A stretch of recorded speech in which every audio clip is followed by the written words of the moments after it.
ওয়ালাইকুম আসসালাম। এই কে, ইমাম সাহেব নাকি? আমি মসজিদ কমিটির সভাপতি, নতুন সভাপতি নয়া মিয়া। চিনছেন? আচ্ছা। শোনেন, এই সামনের শুক্রবারে তো খুতবা দেবেন, আপনিও নতুন আছেন, আমিও এই কমিটির নতুন সভাপতি। একটা সিস্টেম চালু করতে হবে। এই মসজিদে যেটা করবেন, ওই যে বাচ্চা কাচ্চা নিয়ে আসে না ছেলে বলে, ওই লোকজন, এটা বলে দেবেন যেন বাচ্চা কাচ্চা না নিয়ে আসে।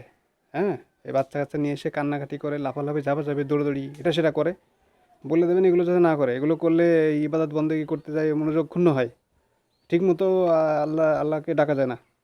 এগুলো একদম বন্ধ করে দিতে হবে। কথা বুঝতে পারছেন? এই যা বলতেছি তাই করবেন। এই শুক্রবার দিন, এই যে জুমার নামাজের সময় খুতবা দেওয়ার সময় এটা বলে দেবেন সবারই, সব মুসল্লিদের। ঠিক আছে? বলবেন যে এটা সভাপতি সাহেবের নির্দেশ। ঠিক আছে? এইসব করা যাবে না। এই বাচ্চা কাচ্চা নিয়ে এসে চিল্লাপাল্লা করবে, শব্দ করবে, এটা সেটা করবে, এসব বন্ধ করবেন। আর এই যা বললাম তাই একদম। হ্যাঁ, জি সভাপতি সাহেব, আমি আসলে ভাবছিলাম একটু অন্যরকম কথা। আমি ভাবছিলাম যে বাচ্চাদেরকে আরও মসজিদে আনতে উৎসাহিত করব। আমি আসলে মসজিদে নতুন এসেছি, তো আমি এই সিস্টেমটা ইন্ট্রোডিউস করতে চাচ্ছিলাম। দেখেন, বাচ্চা কাচ্চারা যদি মসজিদে আসে, একটু লাফালাফি ঝাপাঝাপি একটু দুষ্টুমি করে, তার জন্য যদি আপনারা বকাবকি করেন, হ্যাঁ, তাহলে কিন্তু ওরা প্রথম থেকে একটা ভীতি নিয়ে বড় হবে যে মসজিদে গেলে বকা দেয় মুরব্বীরা, বড়রা বড়রা বকাবকি করে। তো এটার জন্য দেখা যাবে মসজিদের সাথে কিন্তু ছোটোবেলা থেকেই ওদের একটা দূরত্ব তৈরি হবে। তো আমি বলি কি, দেখেন, ওরা যদি ছোটোবেলা থেকেই যদি মসজিদে আসে, তাহলে ওরা ছোটোবেলা তো আসলে বুঝে কিছু করে না, ওরা সবসময় খেলাধুলাই করতে চায়। তো মসজিদে এসে ওরা একটু দুষ্টুমি খুনসুটি করবেই। আপনারা তো আপনাদের নামাজ পড়বেন, মনোযোগ দিয়ে পড়বেন, সেক্ষেত্রে ওদের একটু লাফালাফি দৌড়াদৌড়িতে তো আসলে মনোযোগ একটু ক্ষুণ্ণ হলেও সমস্যা নেই। কারণ হচ্ছে, ওদের জন্যই কিন্তু আমরা যারা বড় আছি, আমরা কিন্তু স্পেস করে দিব, যেখানে এসে ওরা একটু এই পরিবেশে বড় হবে, এই পরিবেশের সাথে ওদের একটা সম্পর্ক তৈরি হবে ছোটোবেলা থেকেই।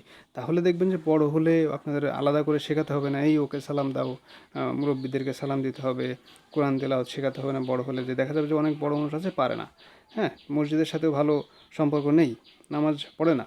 তো বাচ্চাদেরকে যদি আপনি যেটা বলছেন এটা যদি ফলো করি, তাহলে দেখা যাবে যে বাচ্চাদের সাথে মসজিদের একটা দূরত্ব তৈরি হয়ে যাবে। আবার কিন্তু পরবর্তীতে আপনারাই বলবেন, এই ছেলেপুলের নামাজ পড়ে না, মসজিদের সাথে কোনো সম্পর্ক নেই। তো ছোটোবেলা থেকে যদি আপনি তাড়িয়ে দেন তাদেরকে, তাহলে তো বড় হয়ে এই সম্পর্কটা তৈরি করাটা কঠিন। তা আমি বলি, দেখেন, আপনার দুটো নাতি আছে ছোট ছোট, আমি বলি ওদেরকেও নিয়ে আসেন। আপনি যখন আসবেন, ওদেরকেও নিয়ে আসেন, ওদেরকে রেখে তারপর আপনি নামাজ পড়বেন, নামাজ কালাম করবেন। আর মসজিদে কিন্তু আমি চকলেটের ব্যবস্থা করেছি।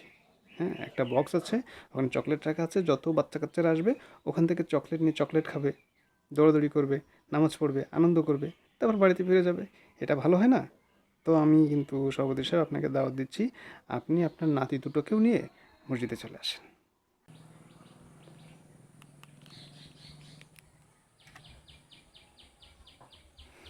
ইমাম সাহেবের কথায় তো যুক্তি আছে।